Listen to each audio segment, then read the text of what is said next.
ஆனந்த வணக்கம். அன்பர்களே, நடைப்பயணம் நம்மை உற்சாகப்படுத்தக்கூடிய ஒரு அற்புதமான ஒரு விஷயம். நிறைய பேர் என்கிட்ட கேட்பாங்க, எந்த நேரத்தில் நடக்கிறதுக்கு நேரமே இல்லையே, எந்த மாதிரி இடத்துல நடக்கணும் அப்படின்னு. நான் அவங்களுக்கெல்லாம் சொல்லக்கூடிய ஒரே ஒரு ரகசியம், சூரிய உதயம் ஆகுவதற்கு முன்னாடி ஆரம்பித்து சூரியன் உதயம் ஆக அந்த வாக்கிங்கை நடந்தோம்னாவே நிறைய எனர்ஜி நமக்கு கிடைக்க ஆரம்பிக்கும். அந்த எனர்ஜியே நம்மளை ஃப்ரெஷ்ஷப் ஆக்கிடும். அந்த நாள் முழுவதும் நமக்கே புதுமையாக தரக்கூடியது தான் வாக்கிங்கே.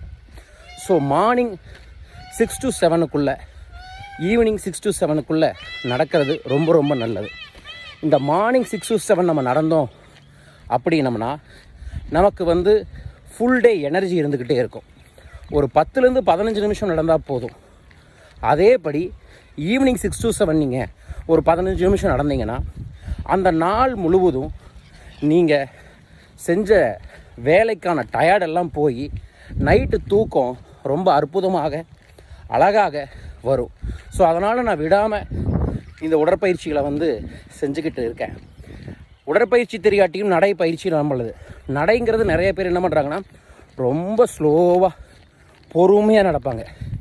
அதனால் உடற்பயிற்சி மாதிரி அது கிடைக்காது, அது ரிலாக்ஸேஷன் தரும்.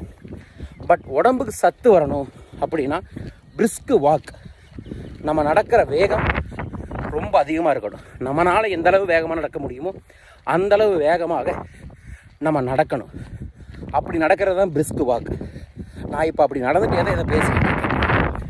நான் தினமும் இந்த லாக்டவுனில் அதிகபட்சமாக 1 மணி நேரம் நடந்துக்கிட்டு இருக்கேன்.